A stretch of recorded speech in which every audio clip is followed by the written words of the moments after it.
Welcome to the 21st Century Physio podcast. Today, we've got Dave from Melbourne HR joining us. One of my good friends and someone who I've wanted to get onto the podcast for a bit of time now. But in these difficult and challenging times that we're seeing around the world, I thought there's probably no better time to find the man who can really help guide us through about the right decisions to take in our business over the coming months. So I really thank Dave for giving up his valuable time in what is such a busy period for him to join us on the podcast. Thank you very much for having me. So tell the listeners a little bit about yourself and Melbourne HR. Yeah, sure. I mean, for me personally, I started life joining the Royal Australian Navy. I joined it as a maritime warfare officer. So my job was to lead and manage people on a ship, effectively to control the ship on behalf of the captain, because the captain has a lot of very, very, very important things to do. And so he can't be on the bridge controlling the ship on a day-to-day basis. And that was the job of his maritime warfare officer.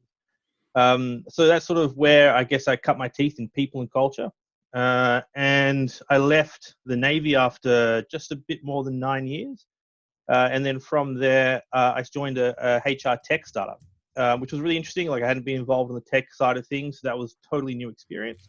And a lot of fun. But at the same time, after a couple of years of that, I kind of realized that the consulting that we were doing alongside the product was kind of more interesting and was getting more traction with the clients than the tech product itself. So that's when I rolled out and created Melbourne HR and with a strong focus on helping small and medium businesses. And, one of the things that I guess makes Melbourne HR different is that when I was in the Navy, it doesn't matter whether it's a massive ship, massive warship, or a small patrol boat. It was always run in a professional manner with good processes, good systems, and the expectation of the professionalism and the skill sets was always the same. But the smaller ships were a bit more personable, and because there was a small group of people. And what I found in the private space is that whilst the smaller companies were more personable, you also saw a reduction in the professionalism of process. They could be very good technicians and very capable in and of themselves, but everything that connected them, all the little bridges and connections and that linked them together, weren't necessarily of the same grade that you would find in a larger company. And so that's why I created Melbourne HR, and all about trying to get that sort of level of capability or professionalism in an organization, and that's primarily centered around people. And that's the sort of journey Melbourne HR has done since. In terms of what we do, it's pretty broad. HR is actually a pretty broad service. It's everything from talking to an employee about poor performance, which I'm sure is the first thing that everyone thought of. We definitely do that. But it goes all the way through to companies saying, hey, we think we grew incorrectly. We think we've just added people, or there's something not right about our organization. And then, looking at how everyone fits together and making that assessment, which is sort of more of a structural concept, and everything in between, all from contracts through to structure, through to performance systems, through to lots of different things. So it's a pretty broad field, I think. But yeah, and I think what makes Melbourne HR different is definitely our focus on small and medium.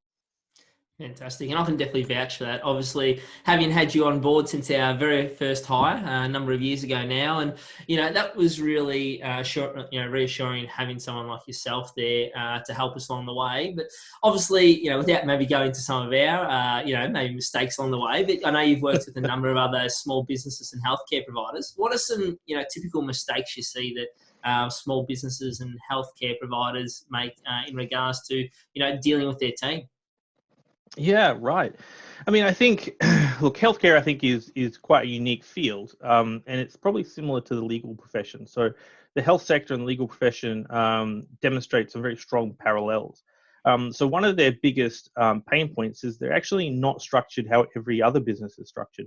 On a normal business, you'll have, imagine like a factory making paper clips, which is always, if anyone's gone on a business subject, it's always talking about paperclip factories. But imagine you were making paperclips, then there'd be someone sitting down there making paperclips. You'd be hiring contractors to maintain the machines. You'd have managers at the top, customer service people, general admin, accounts, all that sort of stuff, right? It's a whole blend. The problem with the health industry, and the same as the legal industry, is that actually that completely doesn't apply. And that same mentality does actually apply to almost every industry, but health and legal are very, very different.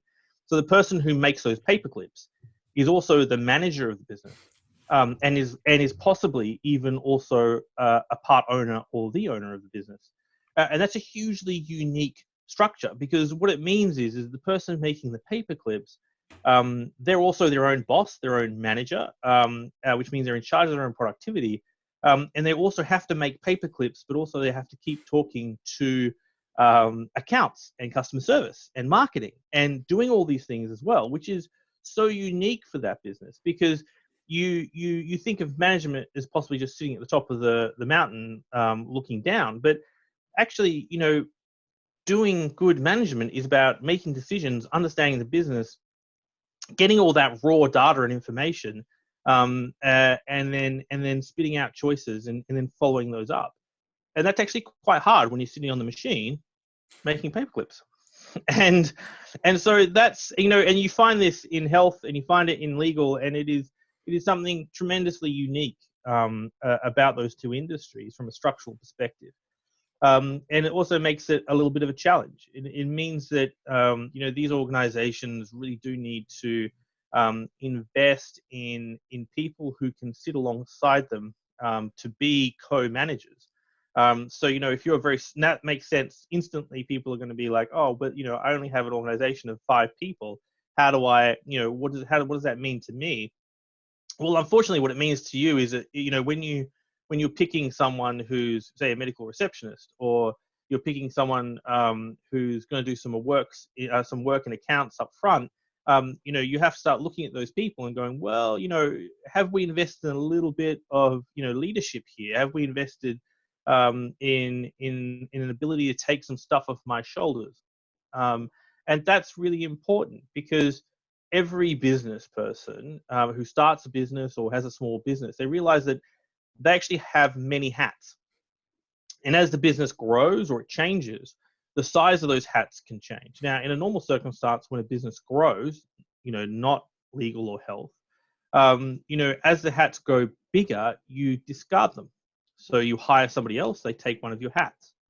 And so that is a very natural process. Or it should be a natural process. Some people stuff it up, but it should be a natural process. And then, but with health and legal, you're stuck. There's always that hat you always have to wear, and that means that your number of hats you can possibly keep is actually less than somebody else, because one of your slots, one of your hats, is always taken up with doing the work, with being on the tools, as people say.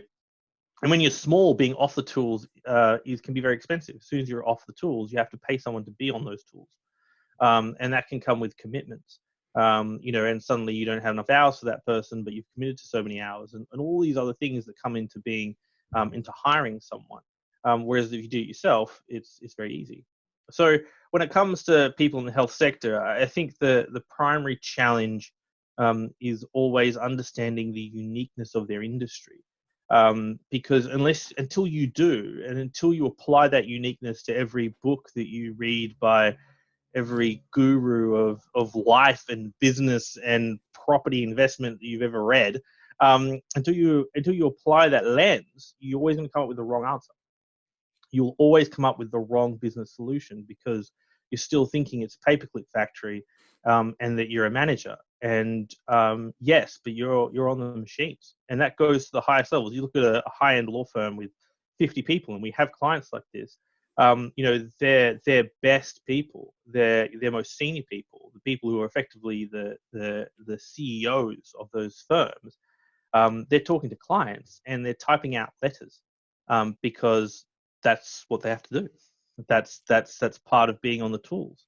And in the medical space, they've done some crazy things in the actual in the medical space, in terms of they've had doctors progressing to head up hospitals, and they've walked away from that, and they've hired commercial people to be heads of hospitals, CEO of hospitals, and now they're swinging back and they're trying to get doctors prepped to do that, and to change that whole dynamic, because these people are coming from other sectors and they don't understand, or they don't have enough depth of knowledge in the field.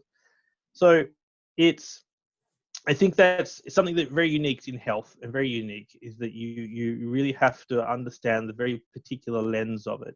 If you're out there and you have your own practice, you've got to sit there and go, well, I can't just hire more of me and then stand alongside them and work, or um, I can't just hire people and then sit above them and have and say for them to do all the on the tool work, because the economies of scale on a single practice won't work. They simply won't work.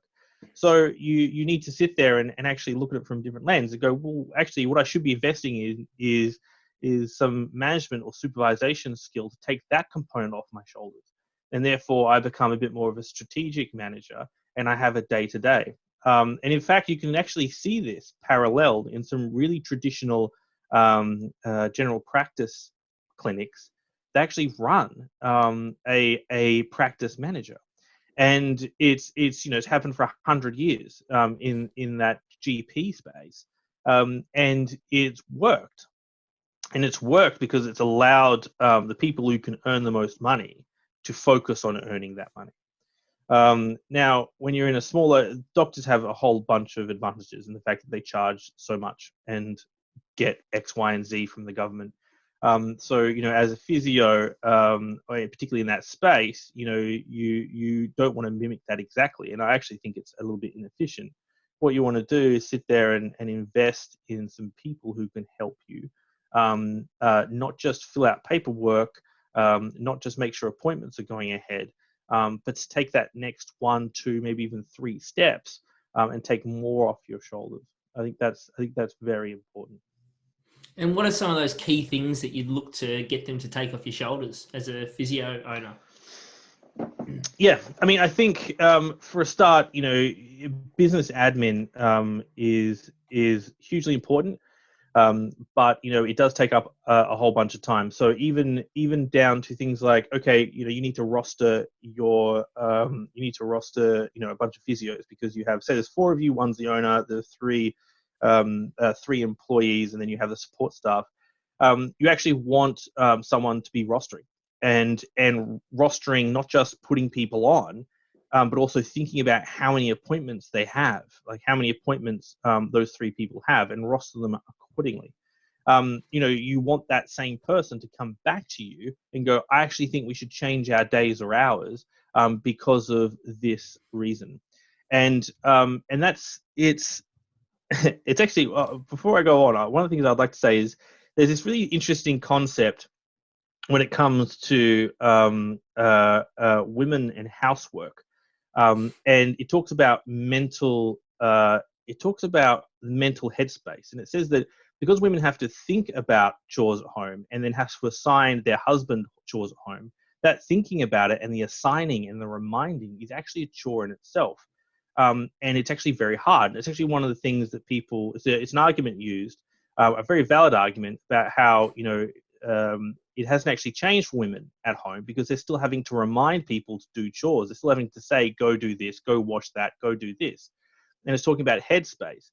And it's actually the same for business owners. It's fantastic in terms of its applicability, because if you're a business owner and your headspace full of like, oh God, what was that? Was that AIS submitted or wasn't it submitted?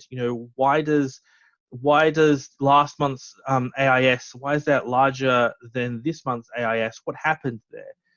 So, one example is the rostering. Another example is ensuring that you have an accountant and a bookkeeping function that can provide analysis for you, so they can present analysis to you, take that headspace away, so that you can concentrate on making decisions, not trying to suck up information. Another example is, you'll be writing to your customers about something. Don't write to your customers about something. Sit there, record it on a recording device, and pay someone else to write it out. It takes time and energy to teach them how to do that. It takes time and energy to make sure it's correct, because you're going to have to look at that those first few times. But once you have these processes going, you can start stripping away those tasks. And it's the little things. Don't think about tasks that are important, because you will do those. What you need to think about are tasks that are time consuming, and they are genuinely not actually the most important ones. Even down to yeah, God, I mean, I think when it comes to physios, even down maybe even to completing notes on a particular client or patient, if you've got several patients in a row, you might instead want to look at getting someone else to complete those notes if you just talk about them into a mic. I mean, it's a simple suggestion, but it's something to think about. It's to get your brain moving in the right direction. I can't tell you everything that you should change because I'm not a physio, and therefore I don't know all the tasks and hurdles that you have on a day-to-day, week-to-week, month-to-month basis. But what I can say is think about things that take up time. Think about things that you don't like doing as well. And one of the things I always taught was to pick repeatable tasks. So tasks that you constantly have to repeat, as simple as paying people. You may get someone else. You may do all your own payroll, or you may get someone to do part of the payroll, and then you do the other half. Get that out of your hands. Get someone else doing the payroll. Get someone else looking at all that sort of stuff. That's hugely important. I think that's some great points, and I think a lot of physios out there will be happy to say to replace or get someone else doing the notes for them. That's obviously one of the biggest bugbears and time-consuming aspects of physio practice for sure. And that's something that we've been focusing on a lot in our business. Using voice to text as well is a great solution for that. And something we've also been built into use with our exit system as well. So things that you said that you can use to save time is always key, I think. So I think you've given us some really good tips around, the type of person we want to get in and some of those tasks that we might be able to start to delegate to free us up to do the key stuff that we're obviously good at and that we train at university for. But how do we go about hiring these people? So what are, some of the different maybe structures we might use, and what do you see as optimal for working, in the health space? I think the first one is don't go for the cheapest person. I think that is absolutely a hurdle for a lot of people. People look at, okay, well, this is an administrative task. Therefore, I'm going to pay the cheapest I possibly can. Also, I think a lot of people, they think they want young and hip staff, or, I would also consider looking at older staff members as well. You people with a few years under their belt with a bit more confidence. Look at that at the same time as well. I think that sort of maturity and those years can really give you a bonus in terms of what they can bring to a company. Be explicit in your advertising. Sit there and go, hey, we're looking for someone who can take a bit of an extra mile, who can be an organizer, who can lead certain functions in the company, and spell those functions out.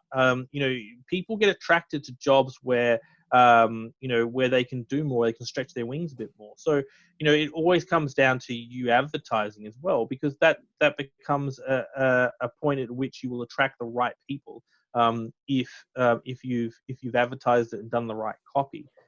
In terms of where you advertise, look, if you have good social media, you have those good channels, then please use them. But unfortunately, in this country, Seek is a virtual monopoly, and people's eyes are always on Seek. So unfortunately, you've got to spend the money and put it up.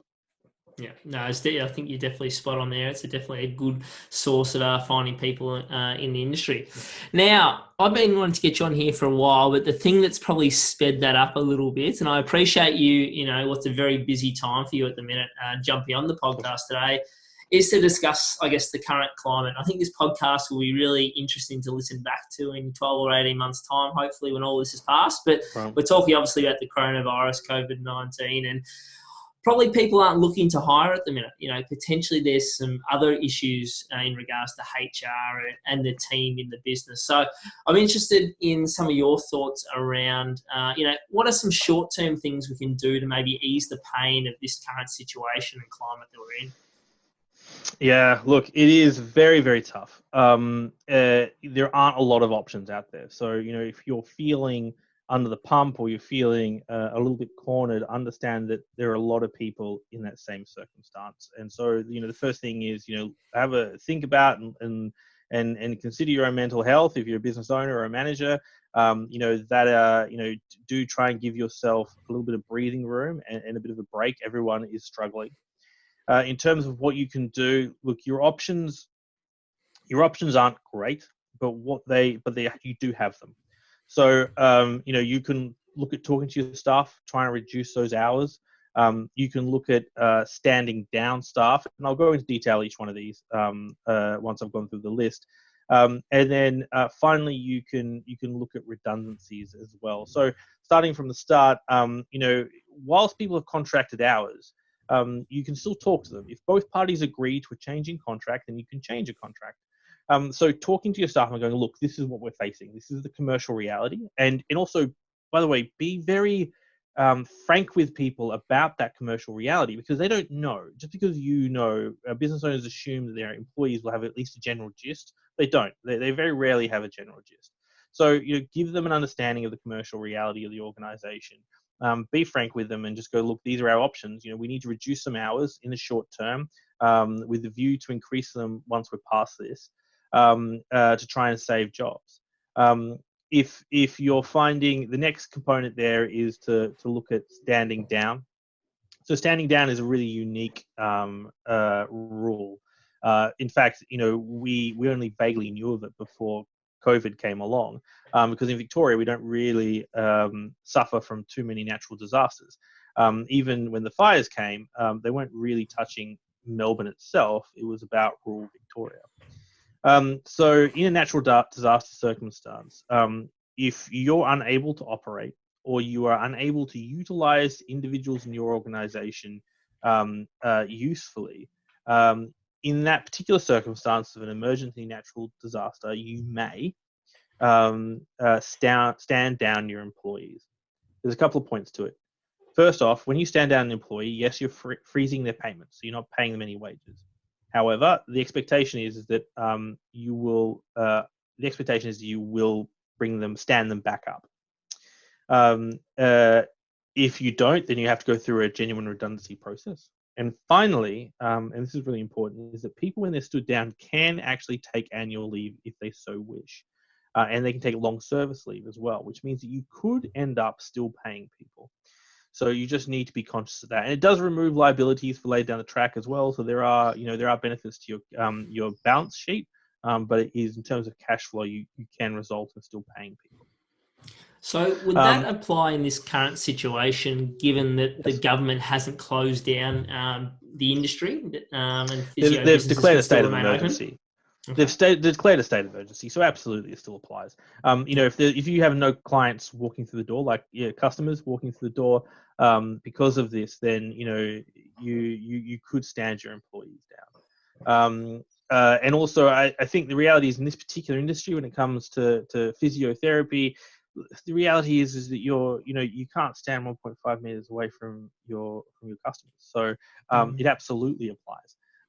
So the reality is that when you're continuing to operate, you are really pushing the bounds of social distancing. So and I think unfortunately we're gonna see in the next 24 hours probably some more announcements. So what I would say is, if the announcements go the way I think they are, I don't think physiotherapy therapy clinics will be operating in 36 to 48 hours. It's just not going to be happening.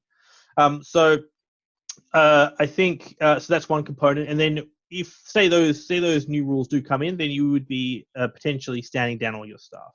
Yeah. The next stage that you have is redundancies. So that's where you're making your employees, you're terminating them, but you're making them redundant. It's a very special type of termination, and it's saying that you can no longer hire them anymore. Their role is no longer useful. So COVID-19 is absolutely a reason to do that. That you can definitely utilize redundancies. There are going to be a lot of clinics going to be suffering. So there's definitely capacity there to do redundancies, but just remember that when it comes to redundancies, you may end up paying people out depending on how large you are, and you also will have to pay them out all their accrued benefits. So that's long service leave if they've accrued it, but also annual leave as well. Yeah, no, I think there's some great tips there. And I must admit, I think the policies are going the way that you've sort of described. So I think that's probably reassuring for some of the physio owners out there, that there are some sort of steps to take and some processes to follow there. Obviously, apologies. I think just as one thing, I think there's a lot of government initiatives right now on the other side of the fence, which is the commercial, which is not where Melbourne HR specialises in. But what I would say to people is what I would recommend is look at all of those and look at all these options that I've presented now and see if you can patch them together into something. I think that's really important as well. If you can patch it all together and go, okay, well, if I stood my staff down now and I can get some loan relief over here, then okay, well now I start planning for a month's time or a month and a half's time for when the restart happens. So definitely try and piece it all together a bit like a puzzle.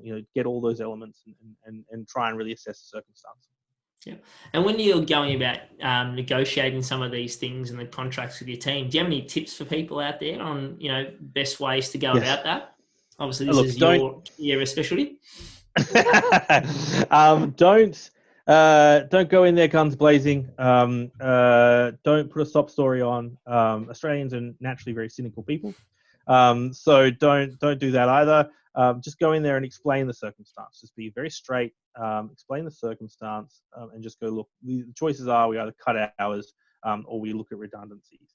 And you're making a very clear distinction or very clear connection between this action and what would happen if we don't take it.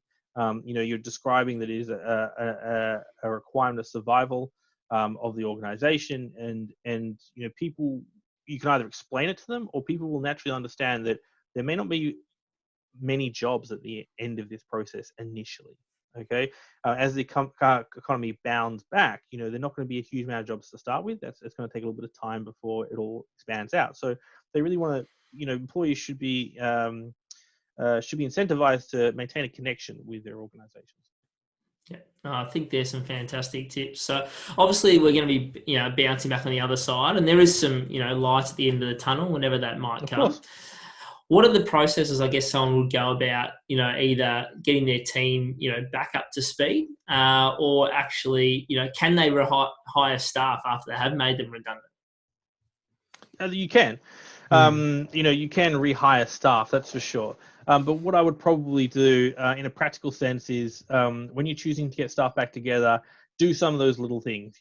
Get people to come together for lunch, or even if it's for coffee. If you're financially stretched, do something. No one's financially stretched so much that they can't take their team out for coffee. Do those little things. And because you want to rebuild that culture, rebuild that team. Don't take it for granted. Also, maybe do some training sessions, get people back into the swing of things.